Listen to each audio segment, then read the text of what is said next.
Hello, this is Paul Johnson with The Optimistic American. I'm here today with Dr. Emily Basha, and we're going to be talking about the friction that exists in child raising between these two concepts of attachment theory and anti-fragility.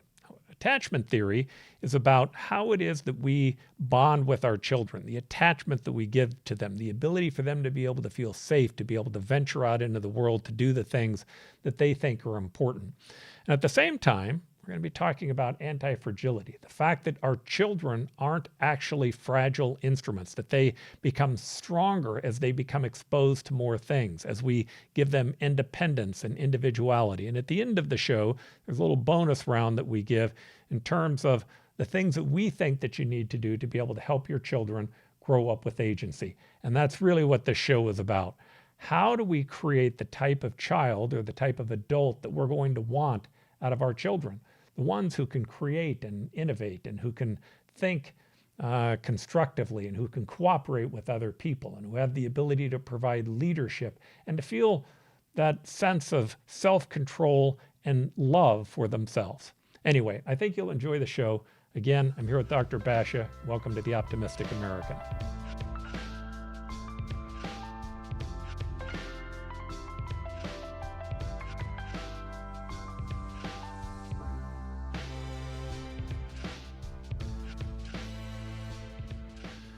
Dr. Basha, welcome again back to the Optimistic American Show. Thank you, Paul. All right, so we've been kind of going back and forth in a number of our shows. You've been interviewing me on CEO issues and on political issues, and I've been interviewing you on psychological issues. But really what I think the purpose of our show has always been is it's to try to give Americans back their sense of agency. And that's going to take us, one, understanding kind of the events that are going on around us in the world and why it is that the United States is in a great position, why this is a great time to be alive. But it also means that we're going to have to look at some psychological issues. Now, we've had a number of people who have read through our book or listened to our podcast and that will ask questions. And one of the big questions that we're going to try to deal with today is this whole issue that we put into our book about safety, right? The concept that sometimes we prioritize our children being safe over them gaining the experiences and gaining the strength that they need. Now, obviously, that is a nuanced topic, as you have pointed out to me on a number of occasions.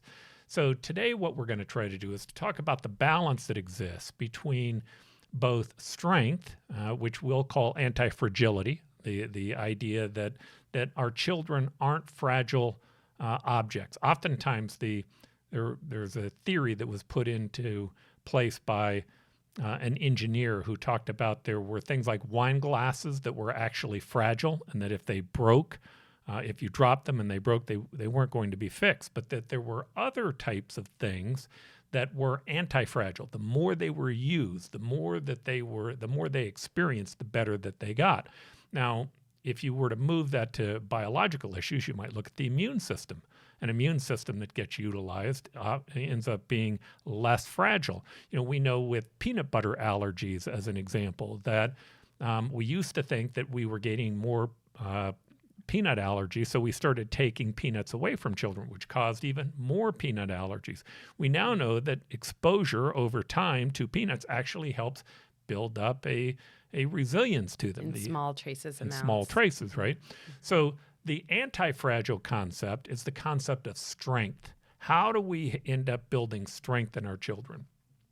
But at the same time, our children need love and attachment. And oftentimes that can be overlooked in the strength debate or in the anti-fragile discussion. So I want to start today by talking about how these two oftentimes are both important to our children, and then we'll focus very specifically on attachment, and then from there we'll move into anti-fragility.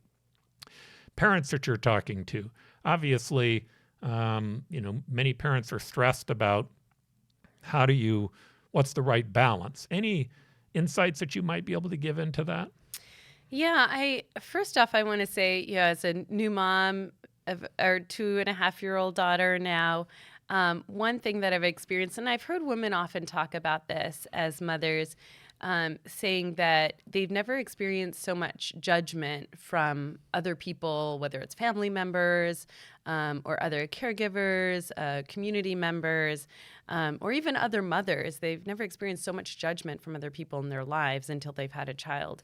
And I have to say, with my experience, that's so true. And so I kind of want to put this cautionary statement at the start of this episode in order to say, we want to try and give people insight and instruction as to how to parent and to raise competent, confident, securely attached children. Or if you possibly had a bad childhood filled with neglect and abuse, your future is not forever altered. That there are still things that you can do to change your attachment style, and reshape and reframe how you see intimacy, how you express emotions, how you handle another person's emotions, and what you emulate in relationships, and even things that you're fearful of, that you approach it rather than avoid it. And so there are many skills and tools and strategies that a person can employ, and you're not, forever damned if you've had a poor childhood. And if you're a mother or a caregiver or a father listening to this, and you think, oh man, I so messed up with my children, and maybe by child number 2 or 3 I'll improve, and or I did the best that I can, and I just hope that they're forever not broken because of how I might have damaged them, and I did the best that I could. Just know that humans are resilient, and I think that really lends itself to the concept of anti-fragility, because you're building strength, and that comes with exposure. We don't want to harm or damage a child or a person so much that they're forever traumatized or forever damaged. But there's a wealth of research and science that goes into how to promote resilience, how to build protective factors, how to build buffers. And some of that comes with allowing a person to experience that discomfort and develop those struggle muscles. And that comes through a developmental process. It's so fascinating as I'm, reading research on child development and reading these books and thinking, oh, I'm going to try that strategy. I'm going to use that tip. And, oh my gosh, I've been doing it all wrong. And just like questioning my approaches. There is this concept of scaffolding for children, which helps me give me some framework when I'm raising my daughter. I think, okay, scaffolding is saying to a child, I accept you and trust you with the skills that you have right now, but I'm also expecting a little more of you. So I'm not dismissive of you. I'm not rejecting of you. I'm approving of you, but I'm also going to expect a little more. And I trust that you can handle it. That is a test for me. And at the same time that I'm saying that I'm scaffolding my daughter to the next stage and step, I'm also having my own scaffolding as a mother. and there's no blueprint for it. There's no plan. I'm kind of making it up as I go, and I'm looking and I'm watching and observing and thinking, okay, well, humans have done this since like the beginning of humanity. So I can get through this with the support of many. So I think one of my favorite parts, especially in raising a 2-year-old, and by the way, I raised 2 sons who are good men. They've done great things, and I've helped raise a number of other nieces and nephews, and I've had lots of other children raised in my house, and a number of grandchildren. This has been a real blessing having a 2-year-old in my house, and being able to watch it all over again and to experience the joys, and to not be as stressed as I was the first time around. I was definitely stressed. So I found it interesting on our trip. People who we love and care about dearly, but they would give you grief about the idea that you needed to be careful about spoiling your child and constantly being attentive to them. And then, of course, we ended up having an episode where there was a little tantrum that was put into the play, and you were trying to allow her some distance in that. And, of course, the screaming got louder and louder, and then some of those same people were saying, oh, my God, whatever you do, you've got to pick them up when they're screaming, right? Look, sometimes parents can't do any right. Yes. And sometimes they can feel that way. Now, I'm sorry that I kind of stood back and kind of laughed and Yeah. because Laughed and pointed because, at me. because the answer is you do your best, and you are doing your best. You do your best, and in doing your best, George Foreman said, everybody has a plan until I smash him in the face. Well, that's a 2-year-old talking to you, right? That's a 2-year-old saying, yeah, you might have a plan, Mom, but watch what happens when I smash you in the face. So part of what I would say to people in the beginning of this is give yourself a little bit of a break, right? Don't be so tough on yourself. As we're going through this, we're going to try to give you some ideas, but we understand the complexities of trying to implement them, and that it's not, it's not this... a lot of times people will look at engineering and they think there's this Euclidean that you can put together with an XY axis and you can chart out the end dimension as to what you should do. Well, here's the bad news. Life is not an n-dimensional Euclidean space. You're not going to be able to figure out what's perfect. But it is important that you think about weighing these things. How do you weigh the difference between being attached and making certain that your child feels a connection and a bond, and at the same time that your child feels independence and the ability to explore? So why don't we start with the attachment theory? Tell me what that is and where it came from. What's the history behind the attachment theory? Yeah, absolutely. Before I do, I think there were just 2 other points I wanted to make based on what you were just saying. And I think, there's a lot of research just to kind of give people a framework. And honestly, this helps me relieve my stress, that there's a lot of research showing that caregiver stress is the most predictive component to a child's well-being and their development. So taking care of yourself as a caregiver, whether you're a grandparent, whether you're a father or mother or nanny or caregiver, whoever you are in that space, teacher, it's important that taking care of your needs is imperative.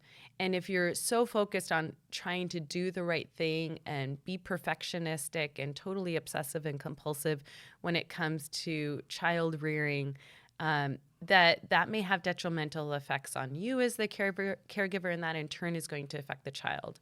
So if you need to take some time for yourself, it is okay. Don't shame yourself or belabor yourself or hurt yourself, punish yourself further because you feel like you need to take some time out for yourself. Obviously, you don't want to physically harm your child. You want to make sure that they're in a secure environment, that they feel safe, and that they're positively attached to you and that you're bonded to them. These are all going to be the biggest predictive factors of a healthy developing child.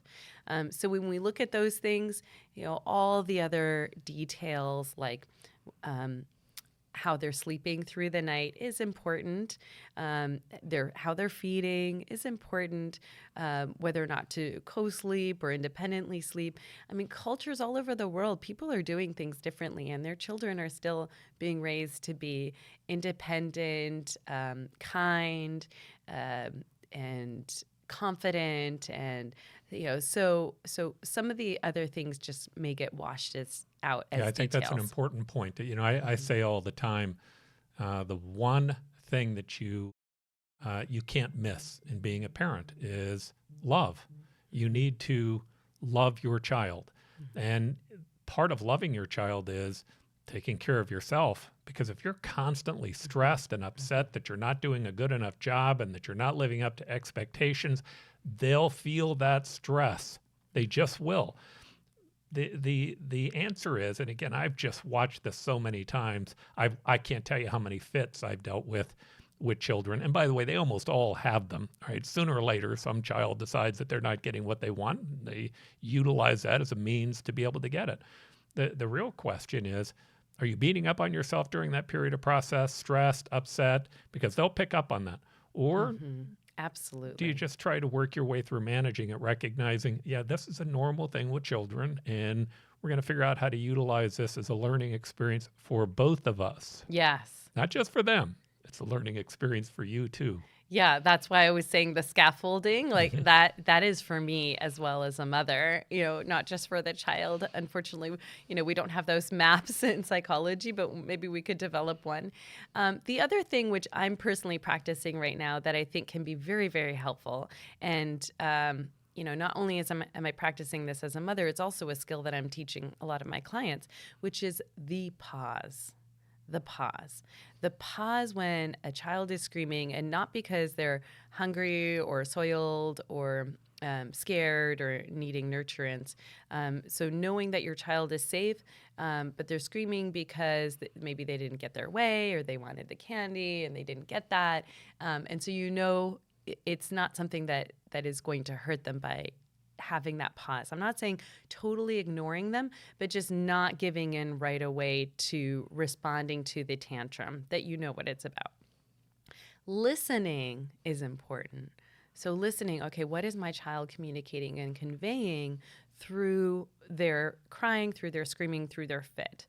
The other thing is identifying the emotions for them. So our daughter's 2.5, she's learning emotion words. And so it's important even to identify some of the emotions, like I can see that you're angry. I can see that you're frustrated. I can see that you're sad. So that they start learning emotion words. Because as an adult, it's hard to be able to validate and experience internal emotions if you lack the language for it. So they become very basic and primitive. And if people become emotionally blunted or tuned out with their emotions, that has detrimental impacts on their work, on their relationships, on their future successes. And so if we can give that teaching early on, that's going to help benefit I'm going to them. have to let you do that. My dad said there were only two emotions that were allowed. One was Anger joy. and rage. Like escalate. But understanding that you have differing emotions is something that somebody who understands will have to be the one that helps her understand. Yeah, it was funny. I heard a story the other day that a father came into a psychologist's office, and the psychologist said, okay, I want you to start using, there are like these pictures and emotion words with your daughter so that she can start to learn how to identify her different emotions. And then there's images on there so she could even point to how she's feeling, and that way she's conveying to you what's going on. This is important as part of emotional development, social development.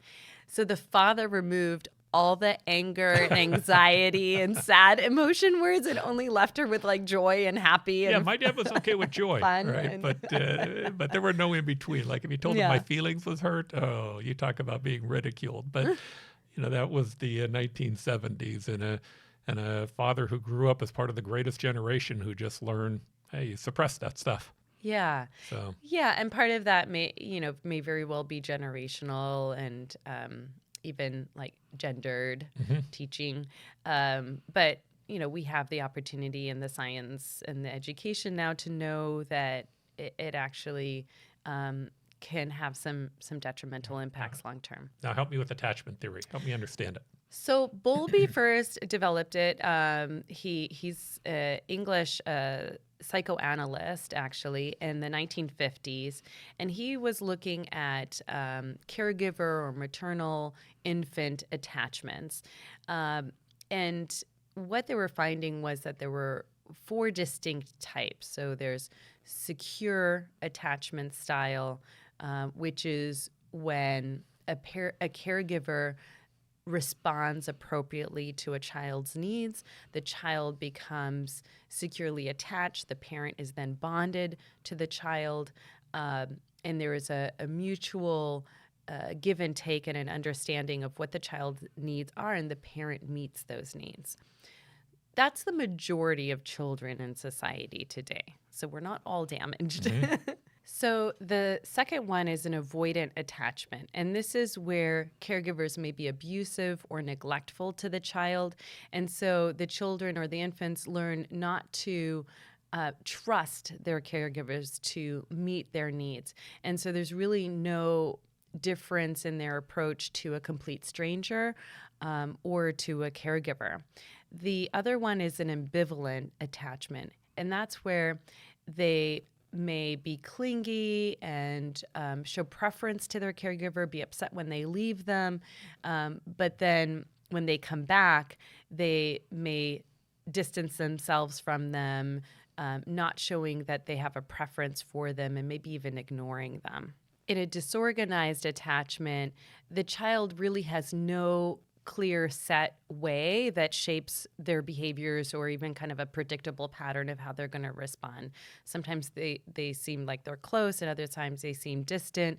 They may seem confused or maybe a bit disoriented, but there's no clear attachment style.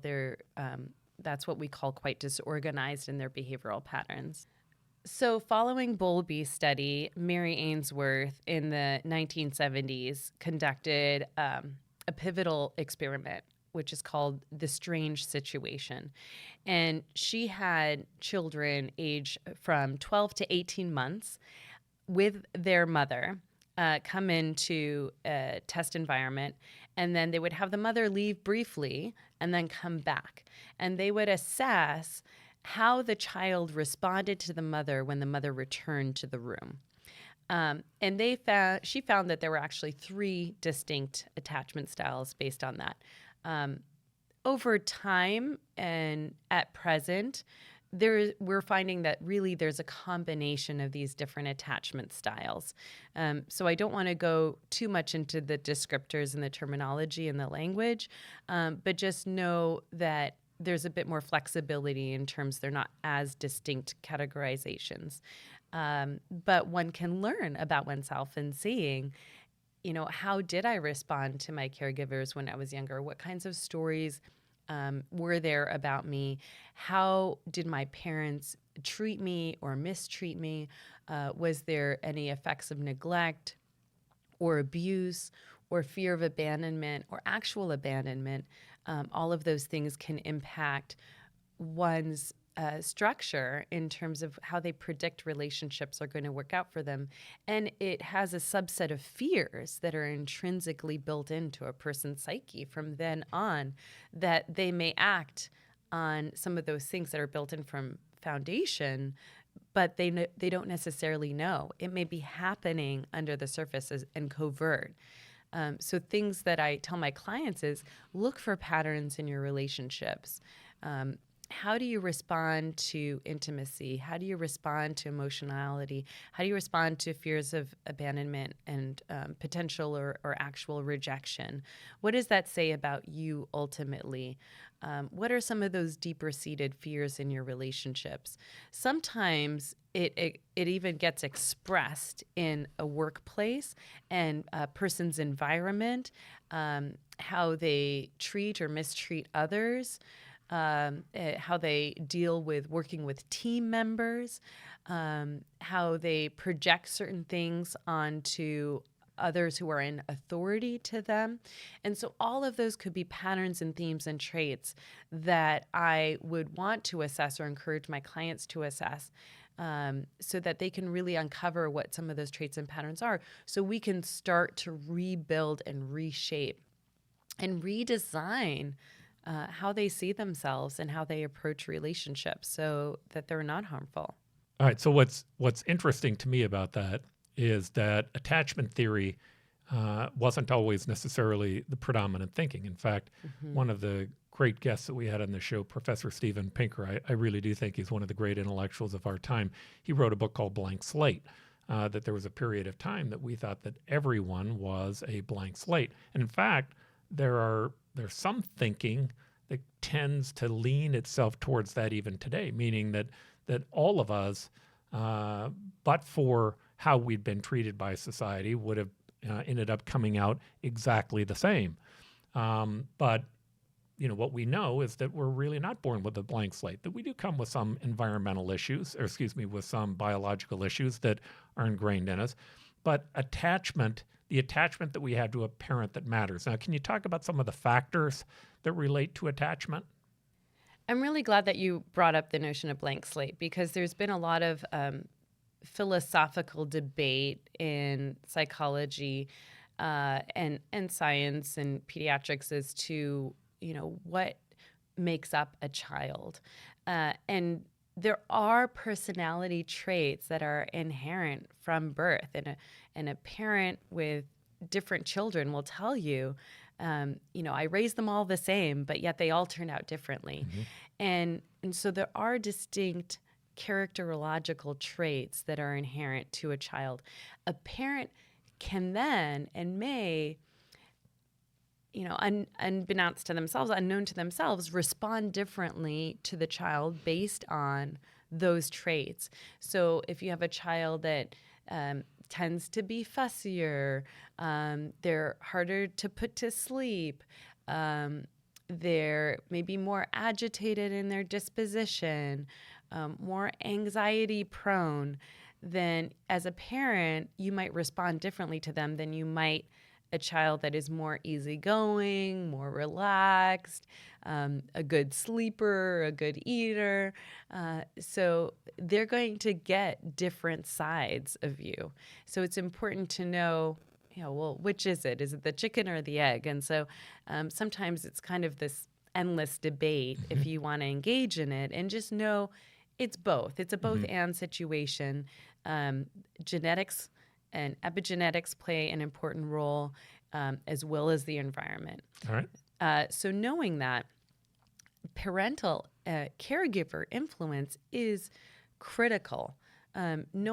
Teaching a child that they can trust themselves, that they can self-soothe, giving them the opportunity to self-soothe, having a secure environment for them where there's safety and protection, and also giving them some of those limits so that there is structure, there's rules, there's predictability in their environment, but yet there's a lot of flexibility and freedom and choices within those confinements. So that leads me into parenting styles. There's a great book by Elizabeth Wojcinski. Mm-hmm. Oh, yes. Is that how you pronounce It her is. name? I mean, we talked about her.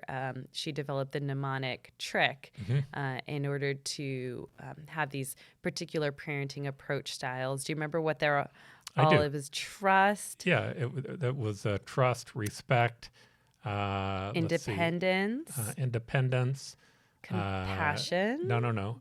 C stood for the ability to be cooperative. Oh, cooperative, and then K like was kindness. contributing. Yep. And K is kindness. And they'll relate to, we talk about the 7 ideals for citizenship. We've created what we call tripled, which is kind of our approach to childhood. But you'll see there's some similarities or some crossover between the two. Yeah. And so that's parenting approaches and parenting styles. And so there's some research saying that there's really kind of 4 distinct styles. There's the authoritarian, authoritative, permissive, and uninvolved. And there might also be some overlap between them depending on your particular parenting approach and style. So you can think about even your parents. By the way, it's interesting because that overlaps. I believe there are 13 leadership styles, but you could boil them down into about 4 or 5 if you wanted to. And those are all very close to the leadership styles. Now, that makes sense. All leadership means is the ability to influence other people. All of us are leaders somewhere. Right? We're a leader when we're a mom. We're a leader when we're a dad. We're a leader as a brother or a sister. We can be a leader helping our senior parents, being able to do the things that they need to do, or in our business, or working in our company. But it is how we influence other people. And those styles all are styles that we can pick up. One of the things I'll point out before you describe those 4 is I find the best leadership style is the one that changes the style based upon the environment, meaning they're not always authoritarian. They're not always enabling to other people. There's a mixture of styles that are utilized in different situations. But in any event, describe those styles if you would. Yeah, that's interesting. And I think having that flexibility as a leader is probably one of the important parts that would be a key factor. So with these studies, they've looked at the authoritative parenting style as the best predictive style in raising a healthy, independent, confident child with self-esteem. And the reason for that is there's structure that I talked about, but yet they're not too rigid in enforcing rules and having this strict adherence to obedience, like an authoritarian parenting style might be. So authoritative versus authoritarian. Okay. Correct. Yeah. So the authoritarian, there's more focus on punishment and obedience and conformity and follow my rules because I say so. And the authoritative, again, offers that stability, the predictability. There are rules, but yet there's a lot of freedom within those boundaries. Whereas the more permissive parent is saying, well, there's really no rules, do whatever you want, but I'm still here. And the uninvolved parent is the one that's kind of zoning out, watching TV and not really paying attention to what their child is doing, doesn't really care, doesn't enforce any rules. There's really no strict adherence. So one of the areas you helped me is, again, I definitely lean towards the single most important thing to me is to allow me to be an individual, allow me to express myself the way that I want to express myself. I'm eager to take input. I'm eager to listen, but I don't want to be constrained. I don't want people to tell me you can't, right? That's something that bothers me. And so with my children and grandchildren, I've always kind of pushed them towards the strength area, meaning, move out on your own, gain your independence. And our 2-year-old, when I would take her over to people's homes and family members that she didn't know as well, would want to hang onto my leg. Now I love her hanging onto my leg, but I wanted her to be out with the others, to be unafraid, to be willing to explore. And so I would almost try to push her out. And your comment was, hey, she needs to become secure first with you, to know that she has someone that's going to be there for her and that she's safe with. And then she'll find her way to explore out on her own, which is sure enough exactly what she did. Yeah. Once she felt secure with being with me, once I would pick her up and give her that confirmation and tell her I love her, and then let her hold on to my leg while I would go back to talk to other people. It didn't take long before she wanted to go play with the toys, or she wanted to go see what somebody else was doing, or get a popsicle in the other part of the room. And of course, now in those environments, she's very, very eager to jump in and to do things with the other people. But I think that that's important. This doesn't have to be an either or. You don't have to push them out the door completely. You can give some support along the way without being overbearing. Yeah, with encouragement, support, show that allow them to build that trust and secure attachment to you, and then let them explore the environment on their own. Now, I found that can be a problem if they're still doing it when they're 25. But at 2 years old... Well, enmeshment is not all a bad thing, and it's cultural. Okay. Oh, I wasn't making a comment about you. That's right. Okay, so let's transition a little bit. Let's transition over to the topic of fragility. The topic of fragility is really around, again, this concept that your children aren't fragile. They aren't fragile beings. They're people who, as they gain more exposure to more things, can gain a sense of strength. They can become stronger in the process. Yeah, absolutely. And I think what is helpful for me in this when I'm teaching it and also practicing it is really going back to that concept of scaffolding, because it gives that framework of thinking, what do I expect out of my child right now? What are my assumptions about where they are and where they should be? We do a lot of comparisons. I mean, even as adults, in assessing ourselves or analyzing ourselves, we draw conclusions based on comparisons, and sometimes that leads us to faulty conclusions. And so reevaluating what our assumptions are very important in terms of caregiving, but also in terms of how we're seeing ourselves and analyzing ourselves. So with the concept of anti-fragility, we want to promote confidence and courage. It takes risk. We have to be able to confront our anxiety and do things in spite of feeling fearful and anxious. Just in the last episode, we were talking about how it was to start one's own business, despite overcoming all of the anxieties and fears. And one of my mentors said to me, yep, it's one of those things you just got to like hold your nose and jump in the water, because you can't entirely predict how it's going to go for you. You can try and set it up to all be perfectly planned, and it may not go according to plan. And that's what I was saying. Like, some of the best predictive factors is really adaptation and flexibility, rather than rigidity and being dogmatic. And by doing that, you allow yourself to learn, you allow yourself to fail, but you have this internal confidence and belief in yourself that you're going to get through it and it's going to be okay. And I said before, what was so important to me, and I think what really helped me take that initiative and take that risk was that I had others who believed in me when I didn't believe in myself, because I had no idea what I was doing. It was all new.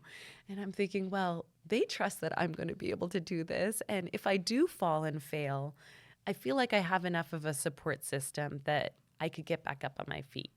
And that was having that secure base helped me to venture and do all kinds of things in the world.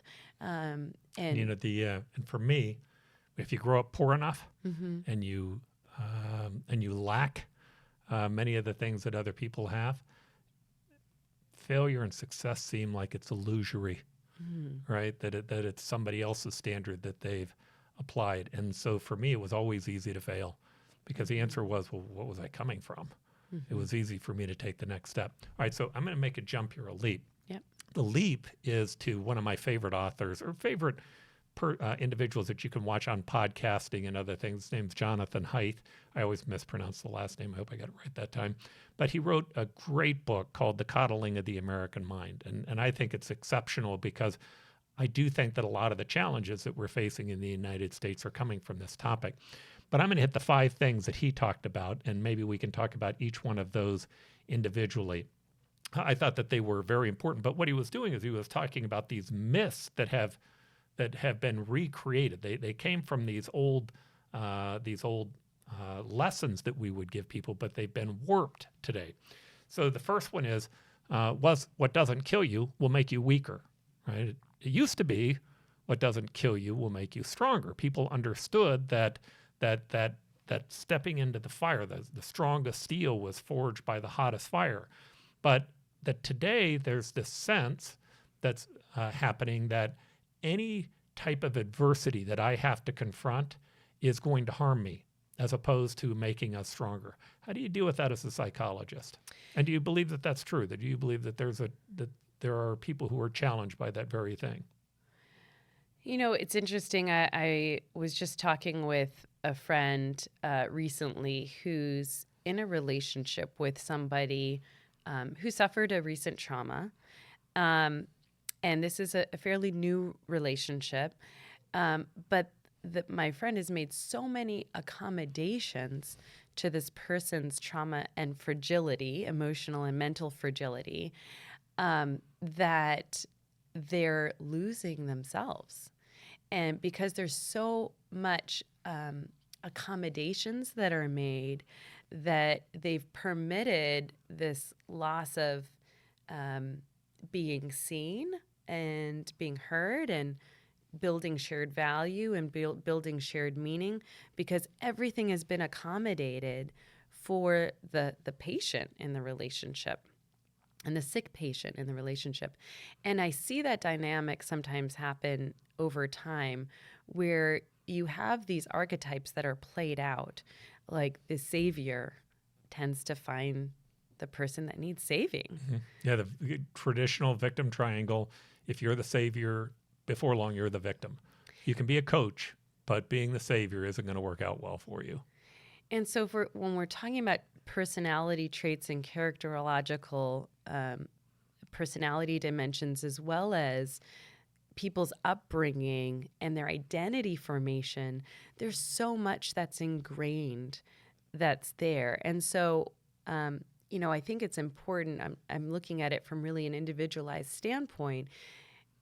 As much as he's trying to help this person, he's also damaging the opportunity that he could have for a loving, healthy relationship with a person who's equally dependable upon, whereas there is that mutuality and shared responsibility. I also see what happens is if a sick patient comes in to therapy and gets healed, that also damages and destroys the relationship, and oftentimes the relationship can't withstand that change.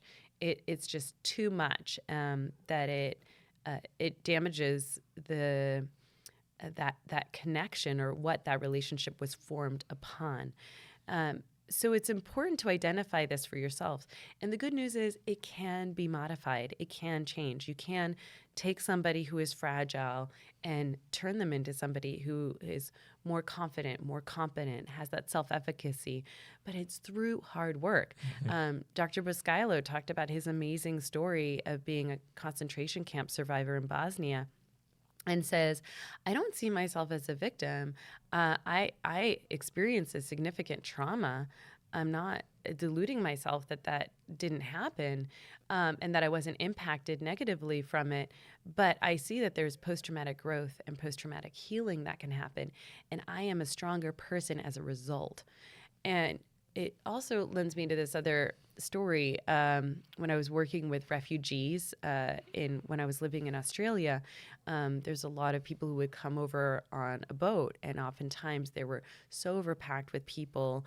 And when these people were brought over, the boats were in horrific conditions, oftentimes paying people to bring them over, and so they were just harmed along the way and exploited. And so sometimes these boats would just collapse, and you would have children and parents just in the middle of the seas. So Australia would go out and then rescue these people, and they would put them on this island they called Christmas Island, which is a detainment center there for refugees, and children would grow up in refugee camps on this island. So part of these studies that we were doing was looking at resiliency factors in refugees of children who were growing up in these centers. And so one of the stories that really stuck out to me was one of the parents were saying, hey, we're going to play a game as they're out in the middle of the ocean holding on for their life.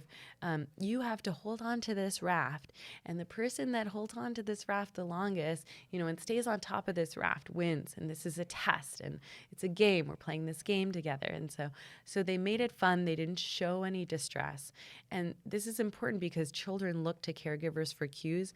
If a parent or a caregiver looks distressed, appears anxious and panicked, and paranoid, the child is going to pick up on that, and they're going to follow in suit. They're just going to mimic what they're seeing. So it's important to model that confidence. Sometimes, despite how we're feeling, we have to really engage in that challenge, whether it's a risk or a challenge or even a life-threatening situation. Think of a time when you thought outside of yourself. You have a great example of this. I think you were hiking the Grand Canyon and you were injured, not feeling well, and lacking some nutrients, and then all of a sudden you came across somebody who had a sprained ankle or a broken leg or something like that. All of a sudden, all the pain in your body just disappeared, and all you focused on was, how do I help this person and get them out of the canyon safely? And you didn't think of yourself at that point. It was totally a selfless act. If you can engage, it throws you out of that anxiety, because now I have to be strong for them. Yeah, definitely. And it's, I think the whole basis that we're seeing, what's been defined as woke culture, there are different people that have different definitions over what that means. But the concept that we have of people utilizing cancel culture and harming other people's reputations and not being willing to listen to people who have differing ideas, they're actually doing as much damage to themselves and to the people who need those experiences as they are to the speaker. All right, so the second one is, it used to be sticks and stones will break my bones, but names will never hurt me. But now it's sticks and stones will break my bones, and names will harm me for life, right? So are you seeing that? Are you seeing people being less resilient to the image or to the opinions that other people have of them, and not being willing to instead put enough faith into themselves to recognize that those are just labels or names? Yeah, I was just talking to Dr. Goulston yesterday, actually, about the ability to do what's unconventional despite the judgment and disapproval of others. And so this might be slightly different than bullying. But I think it's an important concept in thinking, how do I build my self-concept, my life, the decisions that I'm making? Who am I doing it for? We know with bullying in school, girls tend to engage in relational bullying. Boys tend to engage in more physical type bullying. So there are some differences, and they do have harmful effects. We're not saying to just permit bullying or any kinds of verbal or physical abuses or harming children, or not having these rules in schools or in homes or child centers. That's not what we're saying at all.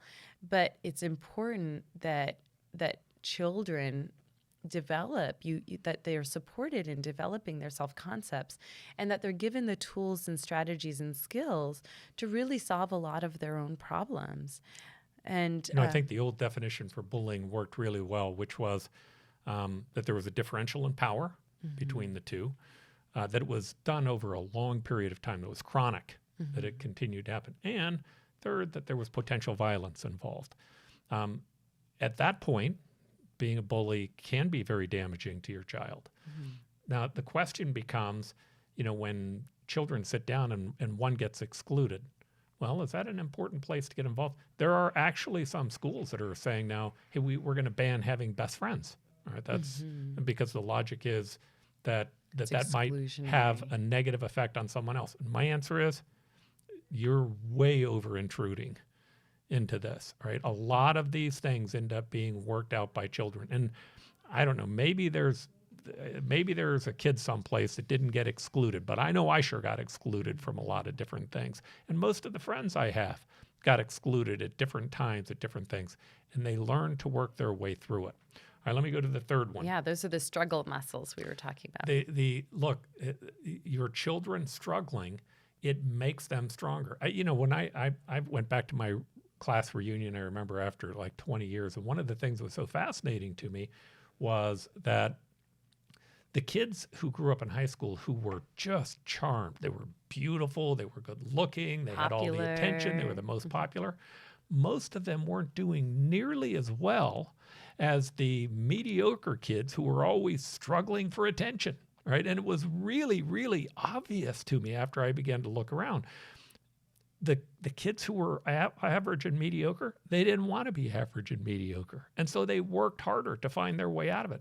And on the other hand, many of the kids who grew up as kind of those beautiful children, they didn't learn how to take care of themselves. They had so many people catering to them that they didn't realize what life would be like when that changes. And it changes. Yeah. Right? We all end up having to live in reality at some point in time.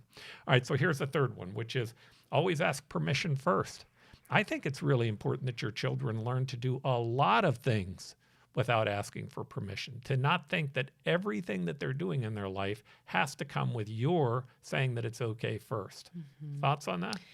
Yeah, I think, inconsistent messages as a parent can be really confusing to a child. So I witnessed this recently where a parent was, it was a family member trying to encourage a child who was 4, eat a certain amount on his food, on his plate, eat a certain amount of food on his plate. And so he forced him and said, no, you cannot do this until you finish eating this amount of food on your plate. He even removed him from the main family table off to the side to exclude him from the group until he finished eating the certain amount of food on his plate. Then later on, he was pointing to some food to feed it to the birds, and the child went to go and put it in his mouth, and then that family member said, "No, no, no, no! I was telling you to give it to the birds." And I said, "Weren't you just trying to teach this child to eat as much as he can off of his plate, and now you're giving him this inconsistent messages of no, don't eat the food, feed it to the birds instead." So we do this all the time, and what are we really teaching? We're teaching I'm the authority here. No matter what I say, you have to obey my command.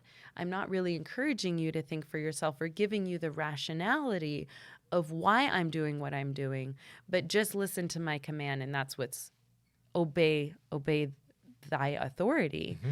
And the danger in that is you're not really, first of all, trusting the child to understand and come up with their own solutions to the problem, but allowing them to have that flexibility and learning how can they push and resist against the authority figure, and what can they learn through that process. There's so much learning and teaching that happens in that moment.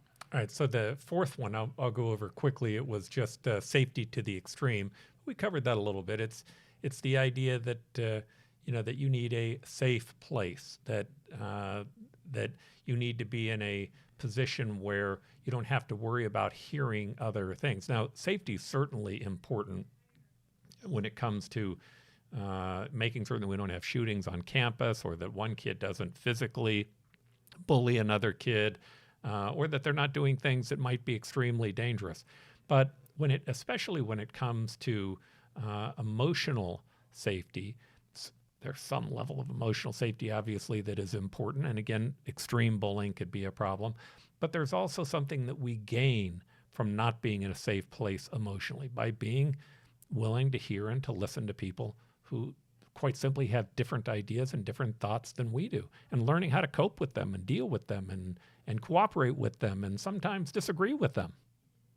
Yeah, and this is where not living in solitude and confined spaces is important. So especially seeing, a rise in suicide among teens. And during COVID, there was so much isolation and depression and anxiety that even online through different social media forums, that bullying was occurring. And people were committing suicide as a result, because they just didn't know or have the tools or skills to be able to respond or remove themselves from those spaces. And so there's a lot of damage that can happen there. And so I think the importance is being able to talk to people, get some other perspectives. How should I handle this? What are some other ways I should be dealing with this? Having others come in to support and give some guidance and tools and strategies so that people aren't trying to do this all on their own. And the last one that Jonathan talks about is the battle between good and evil people. I think the concept here is, look, we all have good and evil inside of us.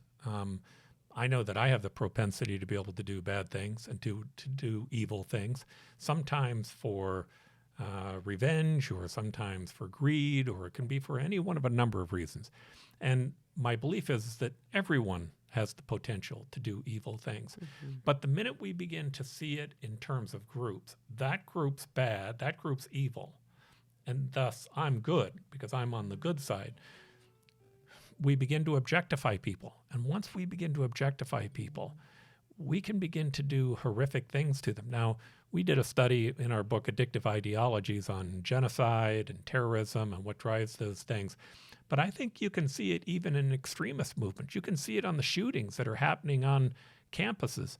These concepts that we allow to permeate through our society, that there are oppressed and oppressors, eventually lead people to doing bad things, because obviously the oppressor is an evil person, so it's okay to do it to them.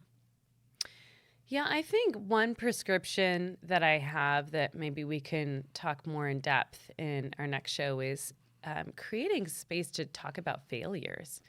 I think so many people are so wound up in being perfectionistic, and they're so worried about being excluded and so hurt by other people's judgments. Like, what about having the courage to talk about our failures and where we went wrong and what we learned about ourselves as a result? And, the risk to losing a partner as a result of that, or risk of losing a job as a result of things that we did that was wrong, or harm to our career as a result of what we did wrong. And I think it's important. I mean, we probably have to do that in communities or circles or spaces that we have trust and safety in order to expose our vulnerability. But I think that's, as a prescription, or as an antidote, that's going to be one of the things that we should really focus on. All right, we will. So let's go to the last item. This is kind of the bonus round, which is our concept that relates to the hierarchy of agency. And this is about the hierarchy of agency as applies to how you raise your children. Oftentimes, I see children as an investment, right? You're investing in a lot of things with them. You're investing for them in their education. You're investing in their ability to get a better job, and for that matter, to have a better retirement. We invest in them love and hope to try to not only ensure that they end up being happy individuals, but so that we also get love back. Well, this is a way to triple your investment back. Right? You can get back triple what you put into it. So let's start with the first one. Obviously, again, it's an acronym, but the first one is truth, right? We talk about know the truth in the other one. But when it comes to our children, the word truth is actually derived from, it is a word that comes from the old Nordic words, which was trust. And trust meant both truth and trust, right? That those two things go together. Your children need to have an ability to know that they can not only trust in you, but that they can trust in themselves. Yeah, I think that is so important. I mean, that's something that always comes up in the clinical work that I'm doing, and being able to rely on yourself, know that no matter what is going on, that you'll be able to get out of it okay. I like what you do with our 2-year-old in showing trust in her by letting her pick out her own clothes. Talk about that, if you will. Yeah, that was something that I read in Elizabeth Wyszynski's book, that giving choices helps children to feel like they have this opportunity to explore and the freedom to choose, and to deliberately control the outcome. So whether it's allowing them to choose whether they want a bath or a shower, that was something I asked our daughter last night, and she chose a bath, and I stood in the middle, between the shower and the bath, so she can see what I'm pointing to. I ask her if she wants to go to the park or go to the pool. So there's always choices for her. And it's important. And also food. I'll offer her some different options of food, and she'll tell me which one she wants. And those are important, because then it gives her that sense of agency that I get to determine this next step in my life. All right. In our 7 ideals, our second item is about the dignity that every individual is deserving of, that every individual is deserving of respect, and that we not only owe that to others, but we owe that to ourselves. So respect is the second item that we deal with helping you give your children agency. That's about respecting their opinions. Now, it's maybe a little hard to do with the 2-year-old, which we can't really quite understand what her opinions are. But I have found with my sons, and by the way, I've made some mistakes along the way. There's no doubt about it. I could spend a whole nother session trying to tell people the mistakes I made and how they came to many of these lessons. Mine wasn't a perfect path, but I did find that when I began to respect their opinions, ask them about their opinions, even though sometimes down deep I go, oh my God, I can't believe you're about to do this. But respecting them as an individual to be able to make their own choices and to listening to those choices, and sometimes not even giving them my opinion back. The best advice my dad gave me, I was really struggling with my oldest son, who's doing a great job today. But I remember my dad said, you know what the most important word is as a parent? I said, no, Dad, what's that? He said, huh. I said, what? He goes, you know how many times when you and your brothers and sisters would tell me things that the best I could come up with was... That's the pause. That's right. He'd say, huh, right? And he says, I'd always say, well, you let me know how that works out for you, right? Right? Sometimes the huh is the best you He's can not do. offering his But it's opinion or judgment. respecting their ability to make that choice. Yeah. Very wise father there. And I just wanted to correct you on one thing. You said it's hard to, reason or, respect an opinion of a 2-year-old. And I would argue that we can respect her emotions. So when she was angry the other day and displaying a fit, I told her it's okay to be angry, but it's not okay to have a tantrum. You have to use your words and tell me what you want and need. So I never shamed her for feeling angry or upset, and I'm respecting that she has a right to be angry. So that is how we show respect. All right. Our third item in our ideals of for agency is strength. We talk about that. Well, here we're going to talk about it in terms of independence, how a person gains independence. So in that, it can be, everything from allowing them to be able to make their own decisions, all the way down to, how much free time are you giving them to play? How are you allowing them to work out the problems that they have with peers? Giving them the independence to be able to work their way through their problems individually. Mm-hmm. I think back to my mom on this one so much because I think of the life that she lived, and it was very sheltered. There was a lot of trauma, a lot of moving to different countries, a tremendous amount of losses, and even losses for maybe her own visions for her own future and things that she had to sacrifice along the way. And so what I know is that she put into me the freedoms and liberties that she felt she was denied. And I knew that. And there's something so powerful about that even despite her fears and apprehensions about me traveling the world and going to the Middle East for a year as a Jewish woman, 20-year-old, and wanting to climb Mount Everest, and go to base camp, and all the things that I just tested those boundaries. Our 2-year-old might get even with you on those. No, I hope she doesn't. But she never held me back from actualizing my dreams. As much as it terrified her, that is so powerful. And she never even had those experiences herself, but she gave me the ability to exercise my freedoms.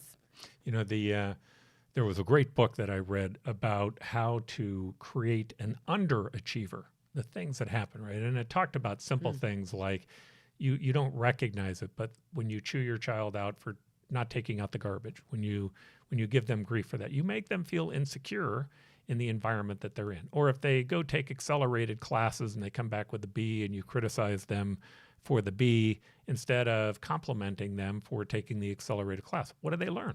Well, they learn to not take that next step. Part of giving children the ability to be independent is to be encouraging when they come up with goals that you might not think is might not be the goal that you wanted them to take, or that maybe they don't accomplish as well as they might have. But them learning to explore and to test and to push the limits all on their own, and to know that when they do get done pushing those limits, that you're there as a supporter for them in that process, so long as obviously they're not heading down a criminal path or doing something that's wrong. That plays a huge role in their life. All right, the next one is purpose. I think this is oftentimes left out with people who are talking about how to help your children develop it. Purpose, or meaning, as Viktor Frankl told us, comes from a variety of things. We believe it comes from 4 things: what you create, what or who you love. It comes from service back to other people, helping other people, and it comes from struggle. But you can't find meaning from someone else's definition of what meaning or purpose is. They have to find their own. And trust me, if there's anything I've learned, it will change all on its own. I can't tell you how many parents I've seen that were worried because they said, oh, my kid loves playing the guitar. and they're playing the guitar all the time, and they're never going to be able to make a living from that. The odds are they probably won't be able to make a living from it. That's not the point. The point is, feel really grateful when your children find something they love. It's much more dangerous when they find no passion in anything. They're not excited about anything. That becomes an underachiever. And we play part of a role in accomplishing that, in taking away from them the things that they are passionate about. Look carefully towards the things that they're interested in. And even if they don't meet your model of what that is, encourage it. Give them the tools to be able to do that. Let them experience it a few times. Help them stick with it so they can see whether or not it really is a passion. And like I said, in most cases, it doesn't matter because they move on to something else later on as well. We all can do that in finding meaning in life. Our meaning in life at 20 years old doesn't have to be the same meaning we have at 40 or at 60. Those things can change. Yeah, I love Viktor Frankl's quote. He said, when you're confronted with your environment and unable to change it, you're really forced to change yourself. And he's a Auschwitz concentration camp survivor, lost his family members. Everything that he knew and loved was taken from him.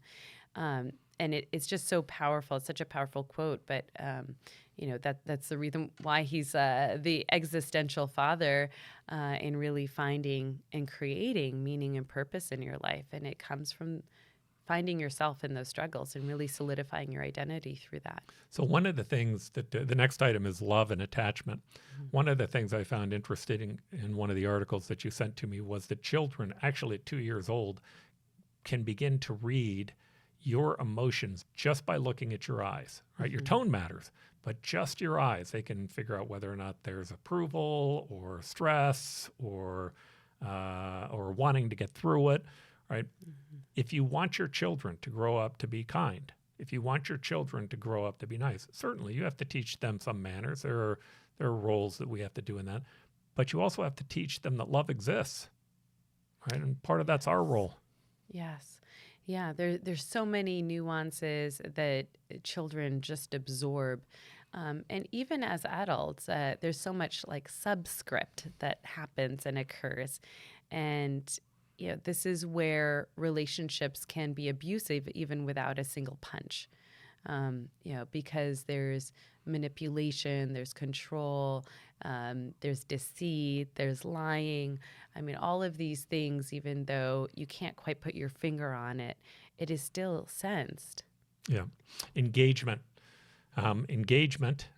Which would be the second to last letter in tripled. But engagement is about getting buy-in.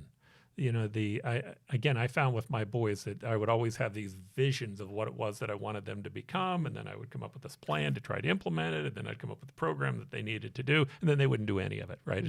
I had to fight it the entire way to make it happen. But if you got their buy-in up front, if you got them to be engaged and actually planning for them, what were we trying to do and what were we trying to accomplish? And then allow them to help design the program that you were going to do to try to help get there. It made a world of difference.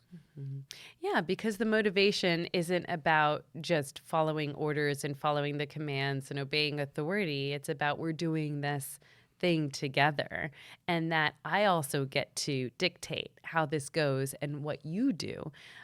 There's a positive parenting approach. It's called Triple P.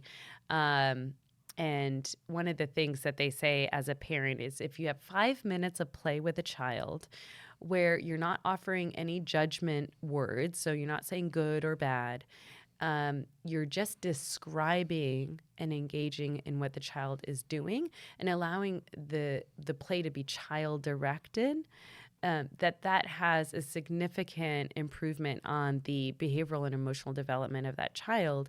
And you're going to see less tantrums, you're going to see less acting out behaviors, less problematic behaviors, and because they feel seen and heard. Mm-hmm. All right, and the last item is deliver. Now, that may be because, as you know, I'm a big believer in executing. Oh, my gosh. Right? Yeah, you are the one and only. So this is where I can't keep up with you, and I'm so just impressed. a believer. If you set a plan, you go execute on it. But I think that it's important in the process that when you when you do come up with a plan with your children, when you do come up with kind of what you're going to do, that you set up an outcome, a delivery. What are they going to execute on? And what product are they going to bring you back? And what's that going to look like? And you give them a good sense of the expectation, but then you kind of expect them to deliver on it. And that can be as simple as, what chores are we going to take on? And by the way, I think chores become a really, really important part of the process, because what chores do is they say, hey, I'm taking part in something that's going on bigger in my family, and I owe something back to the whole.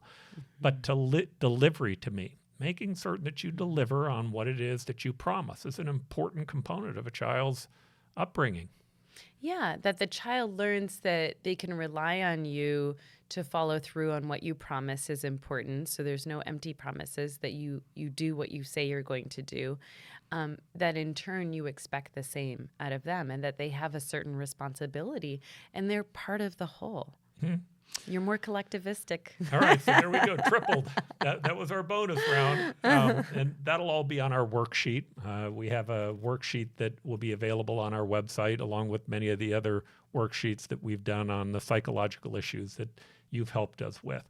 Again, Dr. Basha, thanks for being here today. We appreciate you being a part of the show, and very much appreciate all these concepts as we begin to develop them with our 2-year-old daughter. Yeah, it's shaping and influencing us and modifying our behaviors. We're growing through this. Definitely. That is important. Thanks, Paul. All right, thank you. And again, thank you for being here with The Optimistic American. We hope if you like the show, you'll push that subscribe button. It really does help us continue on with our work, and lets us know what it was that you thought was important. Thank you. Have a good evening. Thanks for joining The Optimistic American Show. Help us grow by subscribing to our channel. If you enjoyed the episode, please leave a like and a comment. There is so much more that we have planned. We can't wait for you to embark upon this journey with us.